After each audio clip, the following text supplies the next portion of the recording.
Hi everyone, welcome to my channel. In this video, we will see how to uninstall JupyterLab installed using Miniconda on Windows.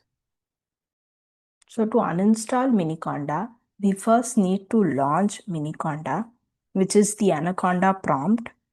So to do this, go to the Start menu by pressing Windows key and here click on Anaconda Prompt. So once Anaconda Prompt is launched, we need to activate the environment in which JupyterLab was installed. So in this system, JupyterLab was installed in the environment myenv. So to activate the environment myenv, type the command conda space activate space myenv and press enter.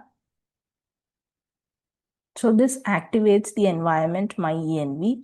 So here you can see that the environment is switched from base to myenv. So now we need to uninstall JupyterLab.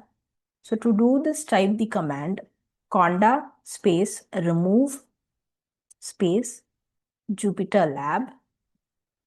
So this is the command to uninstall JupyterLab. So type this command and press enter. So the command is running now. Wait for it to complete. So here it is asking to proceed. So press Y and press enter. So the command is running again. Wait for it to complete. So the command is successful and JupyterLab is uninstalled successfully. Now we need to clean the Conda cache. So to do this, type the command conda space clean space -- all and press enter.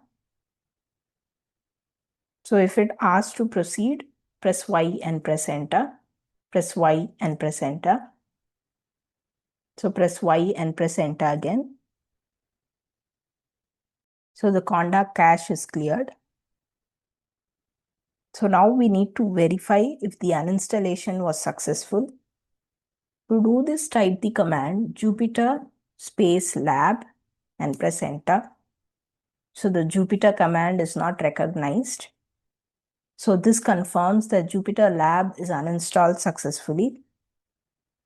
So once we have uninstalled JupyterLab in the environment, we need to deactivate the environment. So type the command conda space deactivate and press enter. So this switch backs to the environment base. So we have switched back from the environment myenv to the environment base. And we have uninstalled JupyterLab successfully. So these are the steps we need to follow to uninstall JupyterLab, which was installed using Miniconda on Windows. I've also prepared a reference guide with the steps that we have discussed in this video. You can also refer that. I will be sharing the link to this reference guide in the description. Thanks for watching. If you found this video helpful, please like and subscribe to my channel.